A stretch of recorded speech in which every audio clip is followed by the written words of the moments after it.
우리 성취될 하나님의 말씀 로마서 1장 16절에서 17절까지의 말씀을 보도록 하겠습니다. 신약성경 제성경책으로 238페이지에 있습니다. 로마서 1장 16절에서 17절까지의 말씀.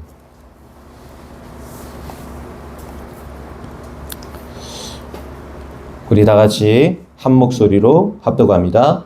내가 복음을 부끄러워하지 아니하노니 이 복음은 모든 믿는 자에게 구원을 주시는 하나님의 능력이 됨이라.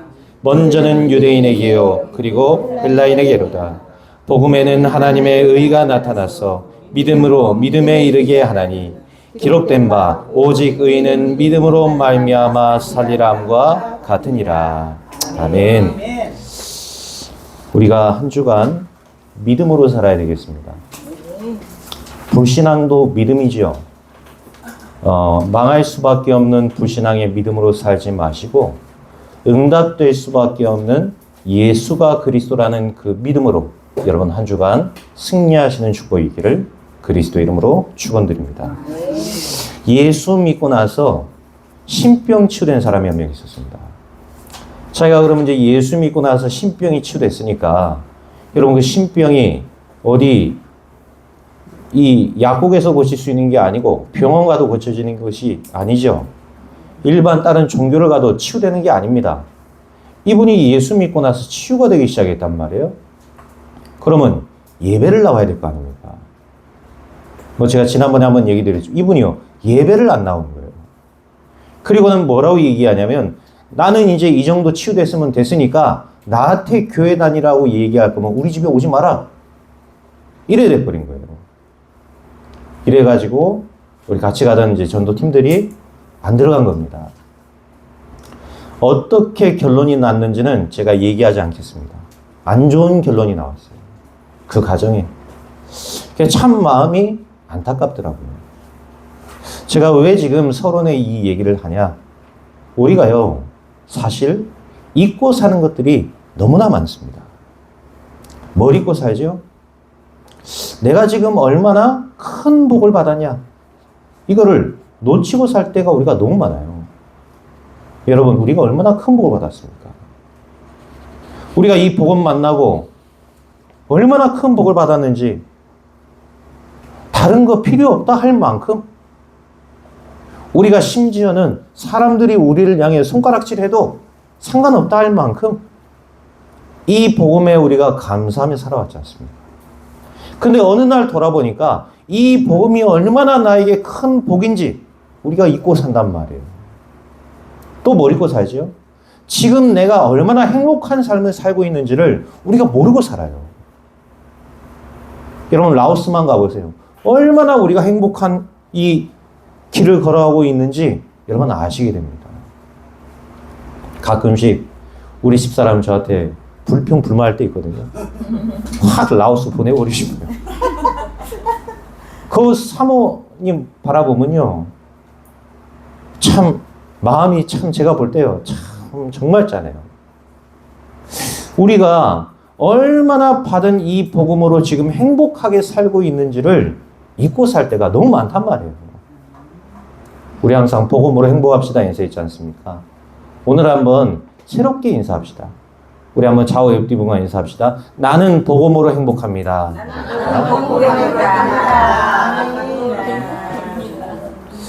여러분 꼭 아시기 바랍니다. 지금 나는 사실 복음으로 행복합니다. 그런데 사단이 우리의 생각과 마음 속에 틀린 생각과 마음을 심어주는 거예요. 그게 바로 불신앙이라는 겁니다. 나는 행복하지 않아. 네가 뭘 행복하냐? 네가 뭔 복을 받았냐? 월세 사는 주제에. 네가 뭔 행복하냐? 병 걸린 주제에. 네가 뭐 행복하냐? 가정도 딱 깨진 주제에. 이렇게 만든다니까요. 이게 마귀가 하는 짓이에요. 이게 현실 돌아보면 여러분 속에 감사할 것이 하나도 없습니다. 사실. 저요? 현실 돌아보면 감사할 거 아무것도 없어요. 예수 믿고 나서 쪽박 찬 사람이 누굽니까? 바울이었어요. 바울은 그냥 가만히 있고 그 길을 걸어갔으면 호의호식하면서 사람들에게 존경받으면서 살았을 인물입니다. 근데 예수 믿고 바울은 대박난 게 아니에요. 쪽박 찼다니까요. 얼마나 많은 어려움을 겪었습니까? 당하지 않아도는 서름, 핍박, 고난 다 당했어요. 로마 시민권자입니다. 뭐가 아쉬워서 길리기아 다소 출신이에요. 학문의 도시입니다. 자기 스승이 가말리엘이었습니다. 가만히 연줄 타고 갔으면 성공하는 인생을 살 수밖에 없는 사람이었습니다. 여러분, 오늘 본문은 전도자 바울의 믿음의 고백이죠.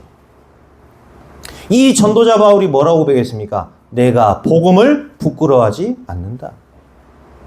왜 그렇습니까? 이 복음은 모든 믿는 자들에게 구원을 주시는 하나님의 능력이기 때문이다. 머릿속으로만 이 복음을 알았다면 바울이 이런 고백을 할 수 있었을까요? 천만의 말씀. 이 바울은 복음의 능력이 무엇인지를 깨달은 사람입니다. 이 복음의 능력이 어떠한가를 현장에서 체험한 인물입니다. 그렇기 때문에 이 복음의 비밀을 담대히 말하려 하면은 내 생명을 조금도 귀한 것으로 여기지 않겠노라. 선포했던 인물이 바로 바울이었습니다. 오늘 믿음의 고백을 보십시오. 그런데 이 바울은 청년 시절에 어떤 사람이었죠? 철저한 율법주의자로 살았습니다. 어느 정도로 심했냐면 바리새인 중에 바리새인이었다 그랬어요. 바리새인, 율법의 대가들입니다. 율법을 절대 지우지 않기 위해서, 자기네들이 그 죄를 짓지 않기 위해서 어느 정도로 독했냐? 성경을 읽어나가다가 여호와라는 이름이 나오면요, 그가 아주 씻었답니다. 씻고 목욕 제기하고 다시 읽었대요. 그리고 1.1획도 틀리면 안 되니까요. 여러분, 우리나라에서 1.1획 틀려도 말은 어느 정도 다 알아듣습니다. 근데 히브리어는 달라져요. 히브리어는 1점 하나, 획 하나 달라지면 뜻이 완전 달라지는 거예요. 그러니까 이 사람들은 그 1.1획도 틀려지면 안 되기 때문에 그거를요, 달달달 외웠어요. 성경을 철저하게 외웠던 인물들이 바로 유대인들이었어요. 그 사람들이 바리새인들이었단 말이에요. 보통 유대인들도 대단하지 않습니까? 근데 그 유대인들을 능가하는 사람들이 바로 바리새인들이었다 이 말이에요. 어느 정도로 심각했냐? 예수라는 인물이 나타나는데 이분이 그리스도라는 거예요. 이러니까 이 바울이 확인도 안 하고 신성모독이다 이러면서 어떻게 했죠? 예수 믿는 사람들을 잡아 죽이는데 앞장섰던 인물이 바로 바울이었습니다. 바울은 이렇게 하는 것이 하나님을 잘 믿는 것이라고 여겼어요. 그런데 우리가 바울을 보면서 한 가지 알아야 될 게 있습니다. 바울은 우리가 겉으로 볼 때 율법주의자고 마치 자기가 복받은 자처럼 행세했지만 실제적으로는 영적으로 문제가 심각했던 사람이에요. 그리고 시달리는 사람이었습니다. 여러분, 이런 사람들 많습니다. 실제 엘리트들 중에 시달리는 사람들 훨씬 많아요. 일반 중산층보다 엘리트들이 더 시달린다니까요. 잠 못 자는 사람, 불면증 시달리는 사람, 우울증 걸린 사람, 조울증으로 약 먹고 사는 사람, 대부분 누구냐? 엘리트들입니다. 영적으로 시달리는 사람들 너무 많아요. 저 일반 이런 동네 가보십시오. 대문 없는 집도 있습니다. 그렇죠? 대문 없는 집도 있어요. 아파트 경비가 우리 그 집 그 우체통에 절대로 안 잡아요. 그 광고지 집어넣는 거 있잖아요. 다 꽂혀 있습니다. 왜냐? 그거 막질 않습니다. 서울에서 제일 비싼 아파트 가보십시오. 못 들어갑니다. 못 들어가요. 뭐 거기다가 누가 뭐 전단지 꼰다 상상도 못하는 일입니다. 그렇죠? 철저하게 그 앞에서 경비가 다 기다리고 있어요. 수도권의 제일 자산 동네 저 평창동 저 뭐 강남 3구 쪽에 있는 그 주택가들 가보십시오. 담장이 3m가 넘습니다. 3m 넘고 그 위에 철조망으로 돌돌돌 말려 있어요. 혹시라도 누가 들어올까 봐. 있는 사람들이 더 불안하게 삽니다. 여러분, 그게 세상이에요. 많이 배운 사람들, 많이 가진 사람들이 더 힘들게 살아요. 어제 보니까 1,800억을 가진 부자가 자기 이제 자산가가 나와가지고 자기 이제 얘기를 하는 거예요. 이 1,800을 버는 회사를 만들기까지 자기가 열심히 뛰어났다는 거예요. 근데 어느 날 잠도 못 자고 자기한테 문제가 오기 시작하는데 건강에 문제가 오기 시작하고 정신적으로 문제가 오기 시작하고 전 세계를 다니면서 돈을 벌기 시작했는데 돈은 많이 모았는데 자기는 완전히 무너져 있더라는 거예요. 내가 왜 이렇게 살아야 되냐. 정체성에 막 혼란까지 오고 이래가지고 짐을 싸서 산속으로 들어간 거예요. 산속으로 들어가가지고 황토집에서 불 떼어놓고 잤는데 처음으로 4시간을 잤답니다. 4시간을 푹 잤다는 거예요. 그러니까 엘리트들은 4시간 잔 것도 많이 잔 거라니까요. 이래가지고는 이 사람이 자기 회사 다 팔고 그냥 산속 돌아 사는 거예요. 가족들하고. 많이 가지면 우리가 모든 걸 행복할 수 있을 거라고 착각하죠. 우리가 많은 걸 알고 있고 우리가 율법을 잘 지키고 행실을 바르게 하고 그래 하면 편안하게 살 수 있을 거다 착각을 하고 삽니다. 그렇지 않아요, 여러분. 오히려 엘리트들이 더 시달립니다. 오히려 그렇게 모든 것을 가졌다고 생각하는 사람들이 더 힘들게 살고 있어요. 종교 지도자들, 목회자들 영적으로 더 시달립니다. 실제로 많은 문제 속에 시달리고 있다는 걸 여러분 아셔야 돼요. 저는 목사 아닙니까? 제가 보니까요, 시달리는 사람 너무 많아요. 종교 지도자들, 스님들은 안 그럴 것 같습니까? 제가 한번 간증했잖아요. 라오스 가서 이번에.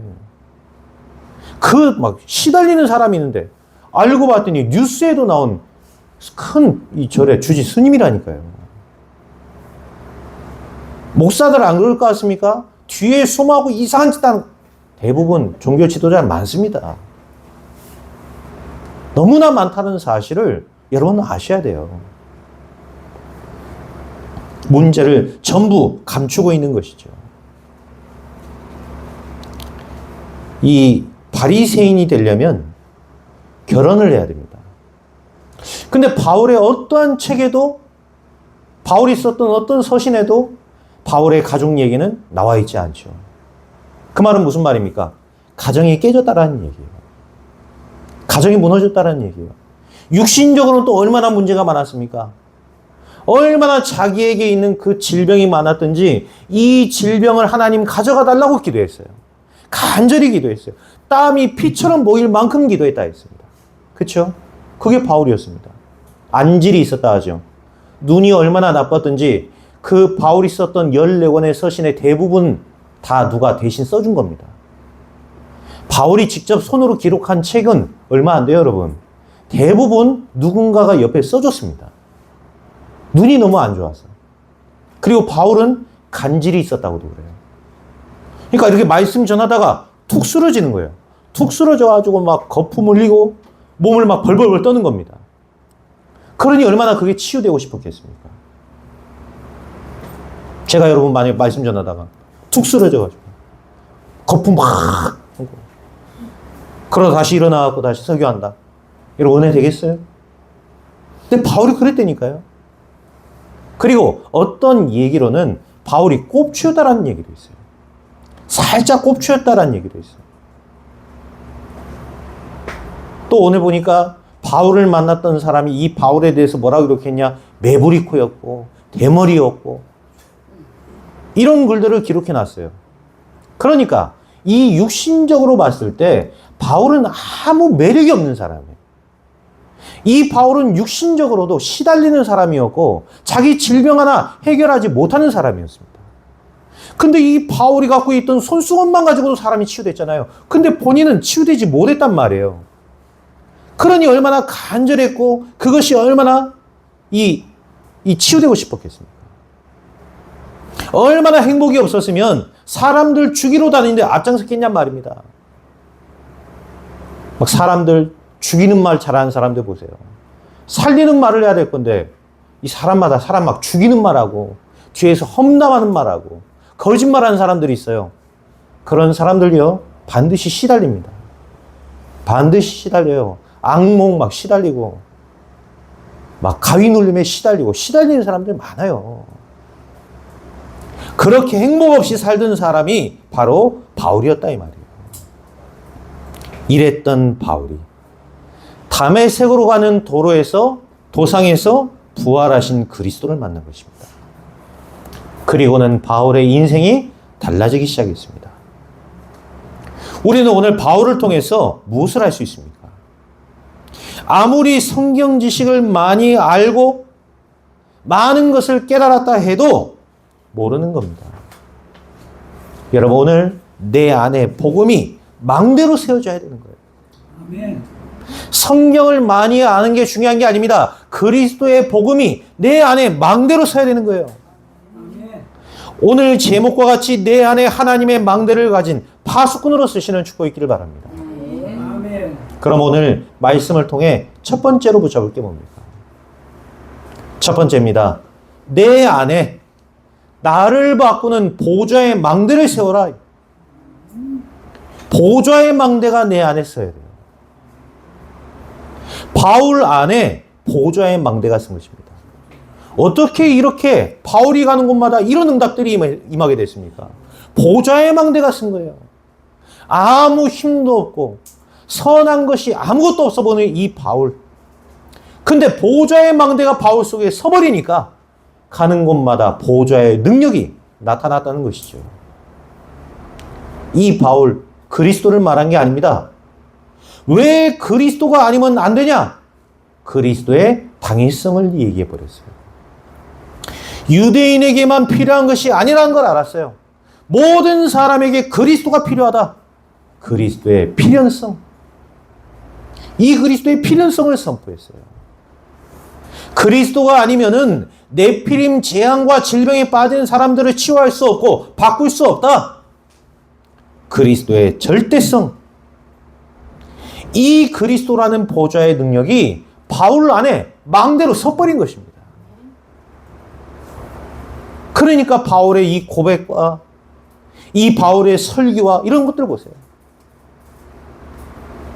여러분, 이게 내가 사는 길이에요. 여러분이 사는 길입니다. 내 안에 그리스도가 망대로 세워져야, 보좌의 망대로 세워져야 여러분이 삽니다. 그래야 남도 살릴 수 있는 거예요. 내 안에 그리스도가 망대로 쓰지 못했는데 내가 가서 어디 가서 복음을 전하겠습니까? 아니, 사람들 데려올 수야 있겠죠. 그러나 그들에게 어떻게 내가 이 누리고 있는 그리스도의 복음을 증거할 수 있겠냔 말이에요. 내 안에 그리스도가 보좌의 망대로 세워져야 되는 것입니다. 내 안에 보좌의 망대가 쓰니까 보는 눈도 달라진 것이죠. 이것이 복음이냐 종교냐, 이거에 대한 정확한 눈이 바울에게는 있었어요. 복음과 종교를 보는 눈. 복음 모르고 종교에 빠져 살던 자기 자신이 보인 거예요.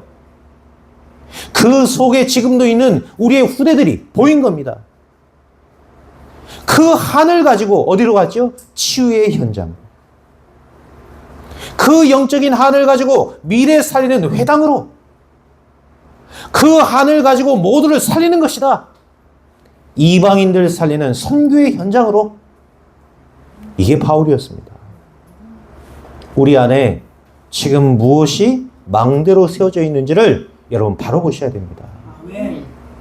아직도 멸망할 수밖에 없는 사탄의 망대가 서 있지는 않는가? 확인하셔야 돼요. 그렇죠? 여러분 안에 아직도 사탄의 망대가 서 있다. 응답되지 않습니다. 점검하시기 바랍니다. 아직도 복음을 막는 과거와 상처가 내 안에 망대로 서 있지 않은가? 응답받을 수 없는 세상의 기준이 내 안에 망대로 서 있지는 않는가? 여러분 점검해 보셔야 돼요. 그리고 빨리 여러분 속에 보좌의 망대가 되시는 그리스도로 망대를 바꿔야 되는 것입니다. 아마 주중에 저하고 현장에서 만났던 분이나 같이 다니셨던 분들은 계속해서 말씀 받으셨을 거예요. 뭐 얘기했지 제가? 주인 바꿔야 된다. 제가 뭐 꼭 준비를 한 건 아니에요. 근데 그 현장과 계속 주인 바꿔야 된다. 여러분, 우리 안에 주인을 바꿔야 되는 것입니다. 과거가 아직도 내게 망대로 자리 잡고 있고 주인으로 자리 잡고 있다. 응답 받을 수 없죠. 결정적인 순간에 과거가 나를 꽉 붙잡아 버리는 겁니다. 아직도 내가 배웠던 것들이, 내 체질이 주인으로 살고 있다면 여러분 빨리 버리시고 망대를 바꿔야 되는 것입니다. 주인 바꾸시기 바랍니다. 그게 바로 망대를 바꾸는 거예요. 오늘 완전히 바꾸시는 축복이 임하기를 그리스도 이름으로 축원드립니다. 오늘 우리가 두 번째로 붙잡을 건 뭡니까? 지금 온통 병들어 있습니다. 현장을 살리는, 치유하는 치유의 망대를 세워라. 현장 살려야 됩니다. 현장 치유해야 돼요. 그래서 여러분의 현장 속에 치유의 망대를 세우셔야 됩니다. 바울은 가는 곳마다 뭐 했죠? 바울은 자기의 능력으로 나타낸 것은 아닌데 바울이 가는 곳마다 치유의 역사가 일어났어요. 이게 바울이 한 것은 아닙니다. 바울이 갔는데 가서 복음 전하니까 치유의 역사가 일어나 버린 겁니다. 치유하려고 한 게 아니라니까요. 현장에 가 복음 전한 거예요. 근데 치유의 역사가 일어난 것입니다. 이 말은 무슨 말이죠? 하나님이 이 바울을 통해서 하실 일이 있다라는 거예요. 근데 그 일이 뭐였냐? 바로 치유라는 거였어요. 치유. 왜 하나님은 치유라는 방법으로 바울에게 가는 곳마다 역사 일어나게 하셨습니까? 치유가 나타나는 게 목적이 아닙니다. 이 치유라는 방법을 통해서 그리스도의 능력이 어떠한 것인가? 그리스도의 복음이 어떠한가를 사람들에게 증거하기 위하여 하나님이 치유라는 방법을 사용하신 것이죠. 여러분 가는 현장마다 치유의 역사 일어나게 될 줄 믿습니다. 나는 그냥 복음 증거하러 갔는데 그곳에 치유의 역사가, 나는 오늘 복음으로 행복했는데 나에게 치유의 역사가, 내가 오늘 아침에 말씀을 듣고 시작을 했는데 이게 치유의 역사가 일어나야 되는 거예요. 우리가 잘 때 많은 것들이 치유된다고 하지 않습니까? 반대로요, 우리가 잘 때 많은 것들이 무너지기도 합니다. 어떻게, 어떤 상태에서 잠드느냐가 사실 중요해요. 여러분, 선풍기 앞에다 틀어놓고 자보십시오. 계속. 몸 안 좋아집니다. 이 바람이 우리의 체온을 자는 동안 낮추기 때문에 몸이 더 오히려 망가지는 거예요. 내가 막 기분 나쁜 상태로 잠들었다.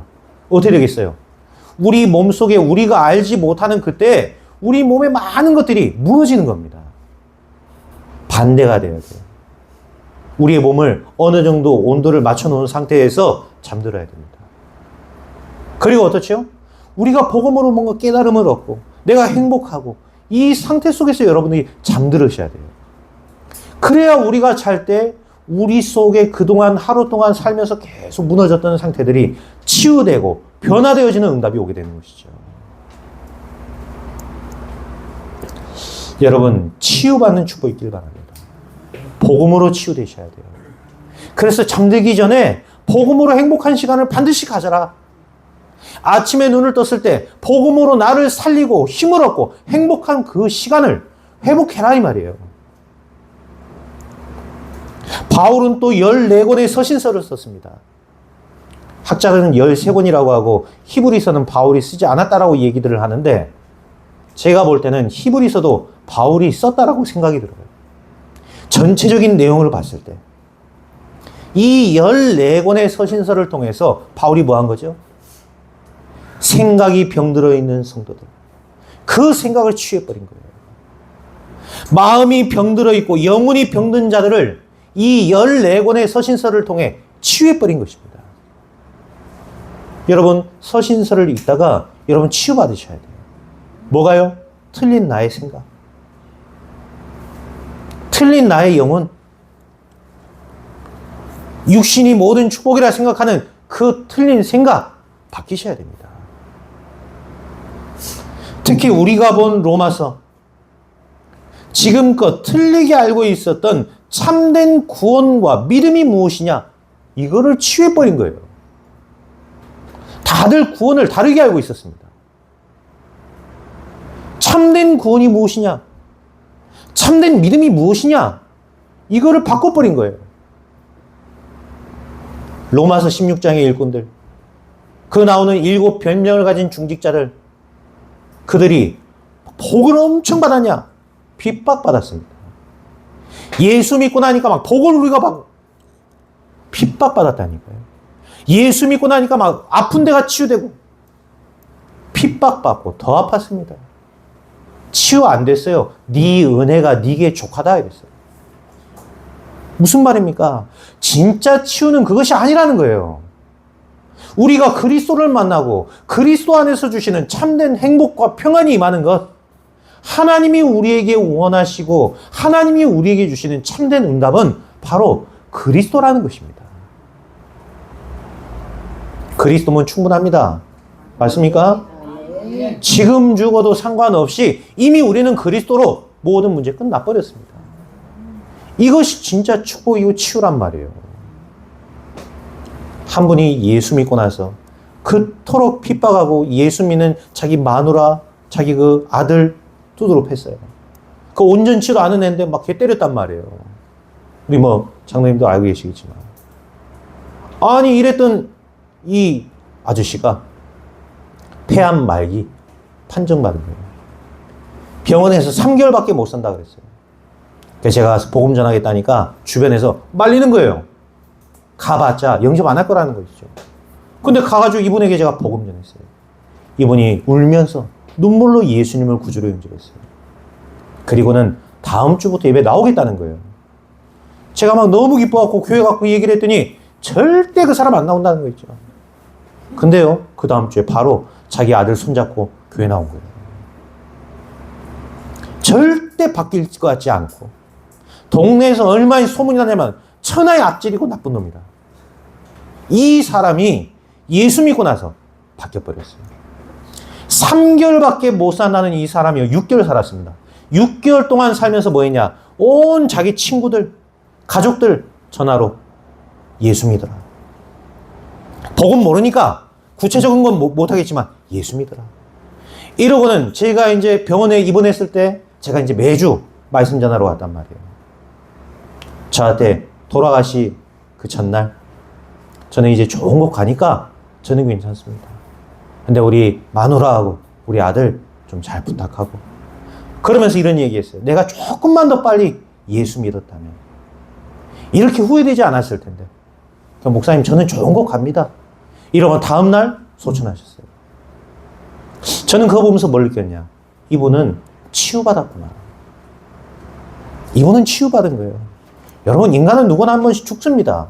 어떤 방법으로 죽든 죽게 돼요. 결국 우리는 하나님 나라 가게 됩니다. 그게 중요한 게 아니에요. 우리의 영혼이 치유받아야 돼요. 그리스도 안에서 이미 우리 모든 문제는 십자가로 끝났구나. 치유받아야 되는 거예요. 그게 바로 참된 치유입니다. 이 바울이 가는 곳마다 참된 응답과 역사가 일어나기 시작한 거였죠. 틀린 교리와 신앙, 여러분 너무 중요한 부분이죠. 참된 교리가 무엇이고 참된 믿음과 신앙이 무엇인지 로마서를 통해서 바울이 우리에게 증거한 것입니다. 그 로마서 16장의 중직자들 보세요.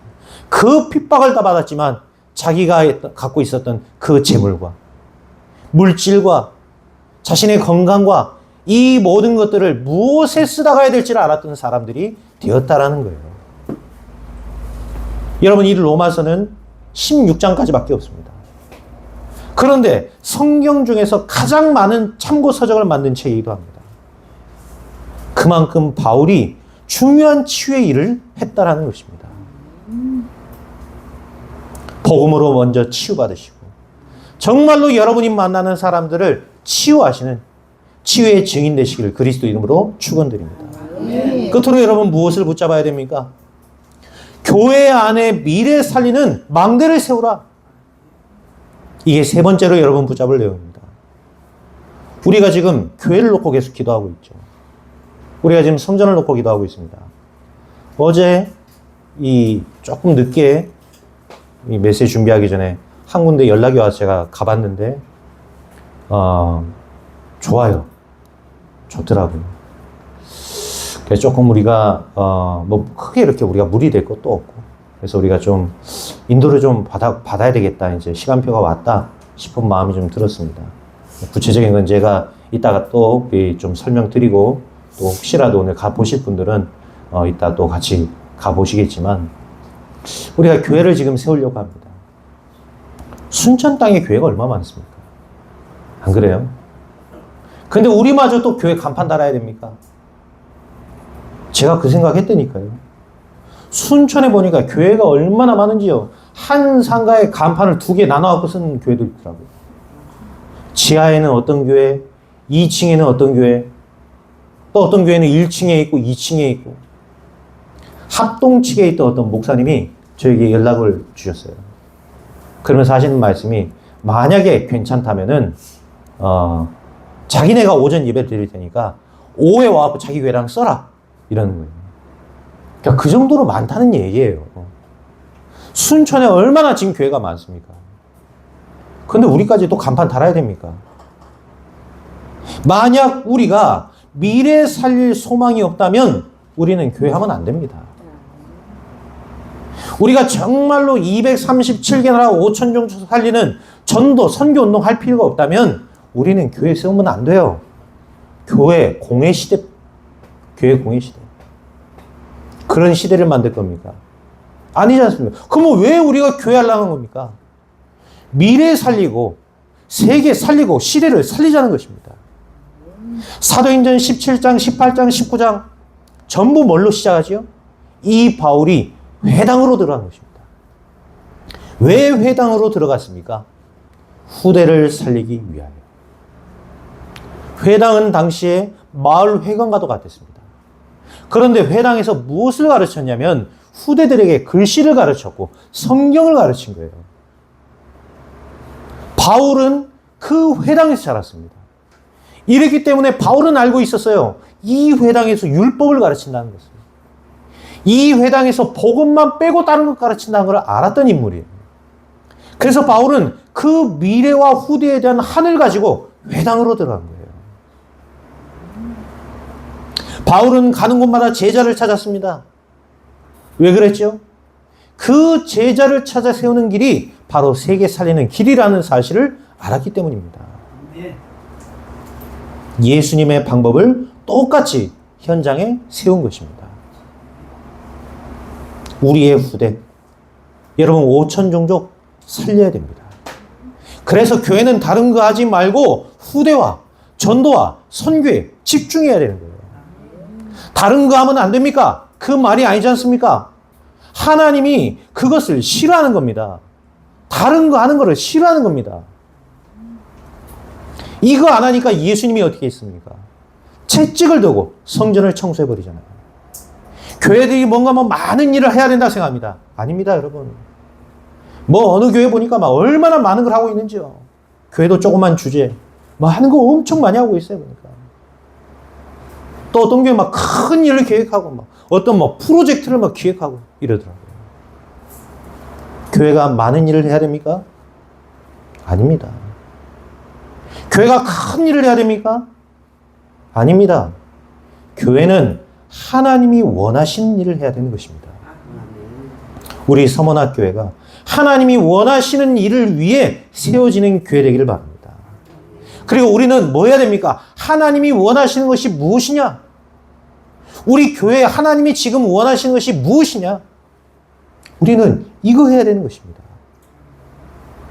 광야 길을 걸어가는 이스라엘 민족에게 그래서 하나님이 물질을 주시지 않았어요. 뭘 주셨죠? 성막을 지어라. 무슨 말입니까? 후대에게 참된 예배가 무엇인지, 참된 말씀이 무엇인지를 가르쳐라 이 말이에요. 언약궤를 주셨습니다. 뭐죠? 후대에게 그리스도가 어떤 분이신지를 가르치라는 거예요. 그들에게 각인시키라는 것입니다. 그리스도 아니면 안 된다는 것을 각인시키라는 거예요.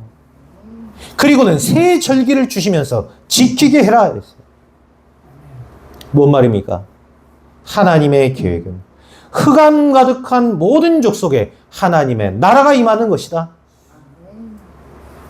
이거를 광야에 있는 이스라엘 백성들에게 주신 것입니다.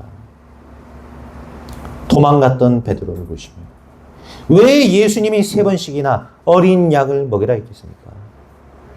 그것이 바로 절대적인 사명이기 때문에 그래요.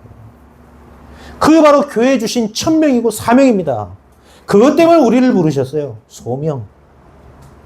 모든 족속에게 가라. 만민에게 가라. 땅끝까지 가라 그랬습니다. 아무 능력 없는 걸 아시는데, 아무 힘 없는 걸 아시면서도 모든 족속, 땅끝, 만민에게 가라 그랬어요. 무슨 말입니까? 아무 능력 없지만 후대 살리고 세계 살릴 교회에 권능을 주시겠다라는 것입니다. 정말로 후대 살리고 세계 살리는 전도자에게 모든 것을 주시겠다라는 거예요. 하늘과 땅의 모든 권세를 내게 주셨습니다. 여러분 믿으시기 바랍니다. 그리스도 안에 모든 것 다 있습니다. 하늘의 권세가, 땅의 권세가 그리스도 예수 안에 있는 줄 믿으시기 바랍니다. 우리가 후대 속에 정말로 이 그리스도를 증거하고 저 현장 속에, 세계 속에 우리가 이 그리스도를 증거한다면 하나님은 하늘의 권능으로, 하나님은 땅의 모든 권세로 우리 가운데 역사하실 것입니다.